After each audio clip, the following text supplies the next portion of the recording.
नमस्ते दोस्तों, और एक ऐसी दुनिया में आपका स्वागत है जो समय में खो गया है। जरा सोचो, एक ऐसी दुनिया जहां हमारे सबसे ज्यादा अजीब कल्पना से भी परे जीवों का राज था। ये है मेसोजोइक एरा, डायनासोर का जमाना। ये शानदार जीव लाखों साल पहले धरती पर घूमा करते थे। वो जंगलों की गहराइयों से लेकर विशाल महासागरों के किनारों तक हर जगह आजादी से घूमा करते थे। डायनासोर हर आकार और रूप में पाए जाते थे। कुछ पंछियों जैसे छोटे थे, तो कुछ ऊंची इमारतों जैसे विशालकाय, कुछ सौम्य शाकाहारी थे, जबकि कुछ खूंखार मांसाहारी। आज हम समय में पीछे जाकर इन अविश्वसनीय जीवों से मिलने जा रहे हैं। एक प्रागैतिहासिक दुनिया के अजूबों को देखकर दंग रह जाने के लिए तैयार हो जाइए। अतीत के दिग्गजों से रूबरू होने के लिए तैयार हो जाइए। आइए डायनासोर के रहस्यों को जानने के लिए एक साहसिक यात्रा पर निकलते हैं।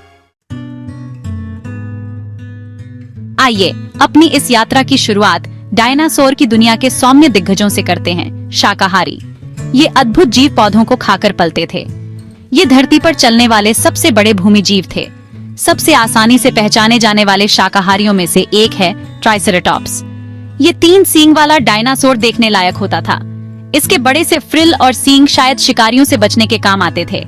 एक और विशालकाय जीव था स्टेगोसॉरस, जिसे उसकी पीठ पर लगी प्लेटों से आसानी से पहचाना जा सकता था। हो सकता है कि ये प्लेटें उसके शरीर के तापमान को नियंत्रित करने में मदद करती हों। जरा सोचिए कि स्टेगोसॉरस धूप सेंक रहा है और उसकी प्लेटें सोलर पैनल की तरह काम कर रही हैं। फिर आता है ब्रैकियोसॉरस, एक लंबी गर्दन वाला विशालकाय जीव जो आश्चर्यजनक ऊंचाई तक पहुंच सकता था। ये डायनासोर सबसे ऊंचे पेड़ों तक पहुंचकर उनकी पत्तियां खा सकता था। जरा सोचिए कि ब्रैकियोसॉरस अपनी लंबी गर्दन को खींचकर स्वादिष्ट पत्तियां खा रहा है। अब चलते हैं डायनासोर की दुनिया के शिकारियों की ओर। मांसाहारी। ये डायनासोर नुकीले दांतों, शक्तिशाली जबड़ों और शिकार करने की स्वाभाविक प्रवृत्ति से लैस थे। सबसे प्रसिद्ध मांसाहारियों में से एक है वेलोसिरैप्टर। ये डायनासोर अपने कुछ रिश्तेदारों की तुलना में छोटा था, लेकिन ये तेज और फुर्तीला था। वेलोसिरैप्टर्स बुद्धिमान शिकारी थे और संभवतः अपने शिकार को मार गिराने के लिए एक साथ मिलकर काम करते थे। एक और खूंखार शिकारी था स्पाइनोसॉरस, जिसे उसकी पीठ पर लगी बड़ी सी पाल से पहचाना जा सकता था।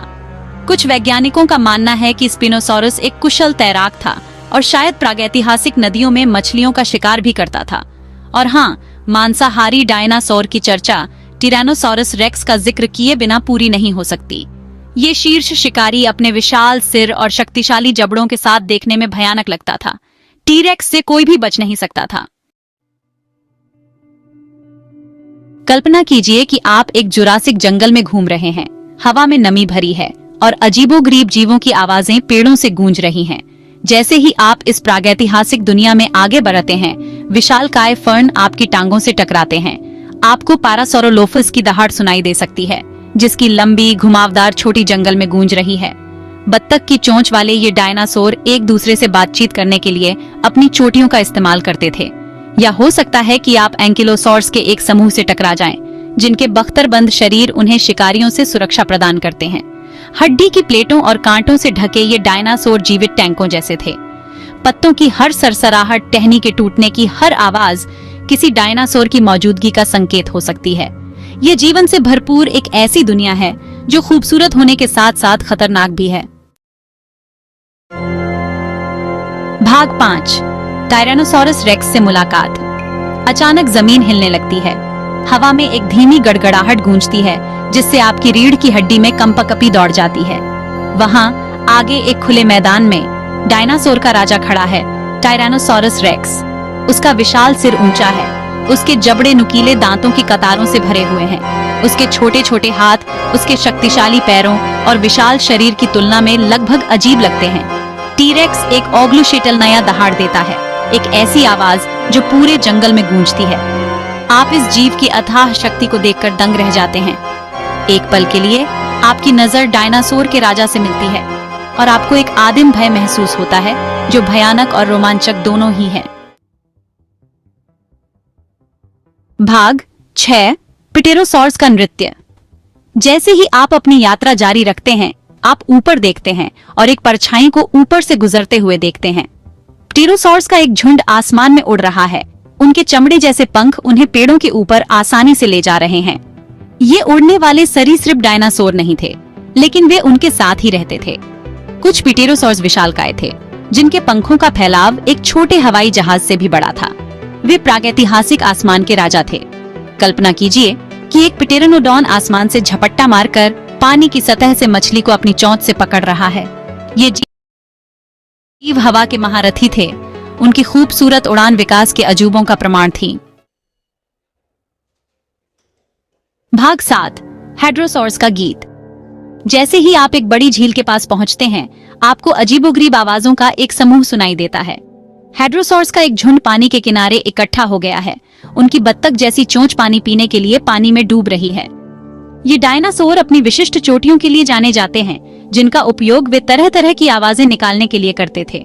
कुछ वैज्ञानिकों का मानना है कि इन ध्वनियों का उपयोग संचार के लिए किया जाता था, शायद साथी को आकर्षित करने या दूसरों को खतरे की चेतावनी देने के लिए। कल्पना कीजिए कि हेड्रोसॉर्स का एक झुंड एक दूसरे को पुकार रहा है, तो कैसी आवाज आती होगी। यह प्रागैतिहासिक ध्वनियों का एक ऐसा संगीत है जो इस बात की याद दिलाता है कि ये जीव सिर्फ विशाल छिपकलियां नहीं थे। भाग 8, विलुप्त होने का रहस्य। डायनासोर के युग से हमारी यात्रा समाप्त हो रही है। हमने सौम्य दिग्गजों से लेकर खूंखार शिकारियों तक उनके अविश्वसनीय आकार और विविधता को देखा है, लेकिन उनका राज हमेशा के लिए नहीं था। लगभग 6.5 करोड़ साल पहले एक विनाशकारी घटना घटी। पृथ्वी से एक विशाल क्षुद्र ग्रह टकराया, जिससे व्यापक विनाश और जलवायु परिवर्तन हुआ। कई अन्य प्रजातियों के साथ साथ डायनासोर भी इस प्रलयंकारी घटना से बच नहीं पाए। डायनासोर का युग एक नाटकीय अंत के साथ समाप्त हो गया, जो जीवाश्मों और अनंत आकर्षण की विरासत छोड़ गया। डायनासोर का विलुप्त होना प्रकृति की शक्ति और जीवन की नश्वरता की याद दिलाता है। भाग 9, एक यादगार यात्रा। डायनासोर के युग की हमारी यात्रा भले ही खत्म हो गई हो, लेकिन इसकी यादें जीवन भर हमारे साथ रहेंगी। हमने दिग्गजों के नक्शे कदम पर चलकर लंबे समय से विलुप्त हो चुके जीवों की भव्यता को देखा है और अपने ग्रह के इतिहास के लिए एक नई सराहना हासिल की है। हालांकि डायनासोर चले गए हैं, लेकिन उनकी विरासत आज भी जीवित है। उनके जीवाश्म हमें एक खोई हुई दुनिया की एक झलक प्रदान करते हैं। एक ऐसा समय जब पृथ्वी पर दिग्गजों का राज था। जैसे जैसे हम इन आकर्षक जीवों का अध्ययन जारी रखते हैं, हम अतीत के और अधिक रहस्यों को उजागर करते हैं और जीवन की भव्य योजना में अपने स्थान की गहरी समझ हासिल करते हैं। इस अविश्वसनीय साहसिक कार्य में मेरे साथ शामिल होने के लिए धन्यवाद। अगली बार तक हमारे ग्रह और उसके बाहर के अजूबों की खोज करते